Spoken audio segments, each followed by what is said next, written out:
عیسی علیه السلام نبي نه راځي په طور د نبوت باندې نه راځي نبي نبوت دروازه بنده شوې ده اخري نبي زموږ او تاسو نبي دی له ده وروسته یو نبي نه دی راتلونکی که عیسی علیه السلام راځي هغه به د رسول الله صلی الله علیه وسلم امتي نبي به دا د عیسی علیه السلام کوم خواهش دی دا الله تعالی ورپوره کړی او دی د رسول الله صلی الله علیه وسلم په امتیانو کې به په اخره زمانه کې راپاڅېږي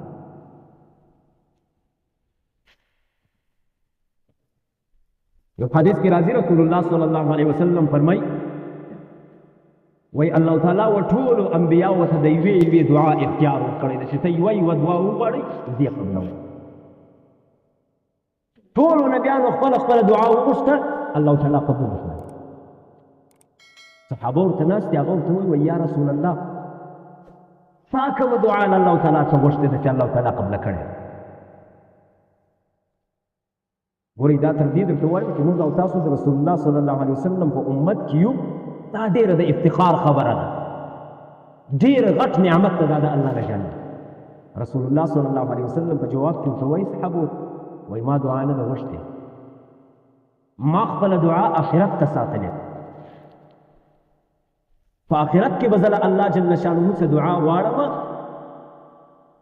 دعا به یې دعا به یې دا یې یا الله زما امتیان چې کوم دي کوم چې آخري امتي په جهنم کې پاته ده زه جنت ته تر هغو پورې نه ځم چې څو هغه آخري امتي جنت ته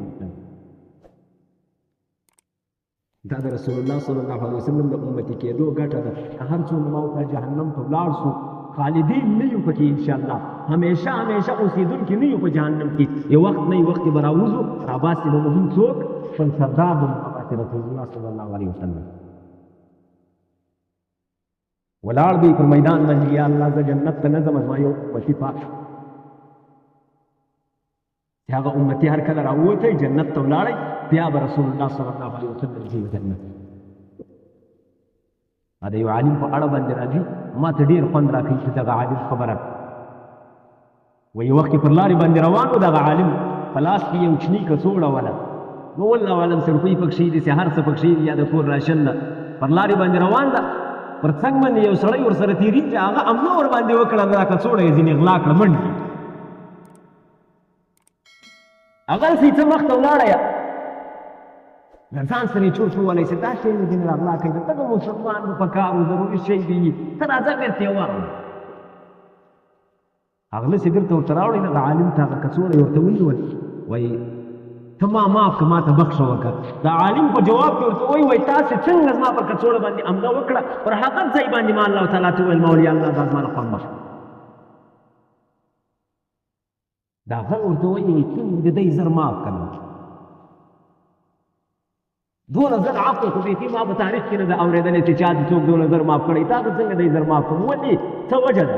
هغه سړی ورته وایي ته ما په دې وجه باندې معاف کړې داسې نه ده د غلا په وجه باندې الله تعالی تا جهنم ته بوځي او رسول الله صلی الله علیه وسلم ستا په انتظار ولاړ زما پر نبي علیه السلام نه لورېږي چې دی د جنت ته وځنډېږي دی باید زر جنت ته تا له رویه به دی ولاړ الله تعالی ته به وایي چې الله دا ممکن په جهنم کې ده نه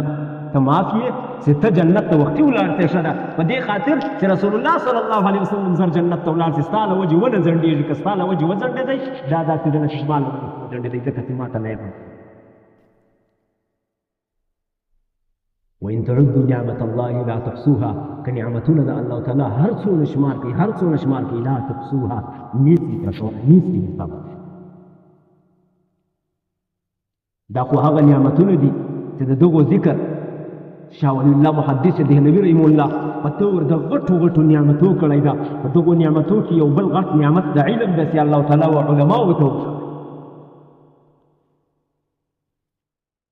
عام نعمتونه خو بیخي ډېر دي لکه سترګې سوې پزه سوه خوله سوه مخ سو لاسونه سوه ژبه سوه پښې سوې غوږونه سوه دا نعمتونه انسان د دغو نعمتو شمار کوي وخت به یې تېر د یو سړي په اړه باندې راځي وایي هغه 1500 کاله په سجده باندې تېر کړي وو یعنې 1500 کاله یې د الله تعالی مسلسل عبادت کړی و چې کله مړ شو الله تعالی ورته وایي ولې حساب غواړې که فضل غواړې هغه ورته یا الله 1500 کاله مې عبادت کړی ده وړه خبره نه ده حساب غواړي الله تعالی ورته وایي فرشتو ته وایي له ده سره حساب شروع کړي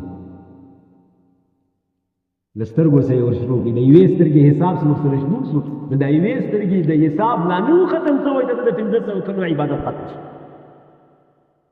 نیس ورکولی نه د سترګو حساب ورکوی سو نه د غوږو حساب ورکوی سو د یوه نعمت حساب نه سو ورکولی باید دلته ما او تا پر دغه حساب باید دغه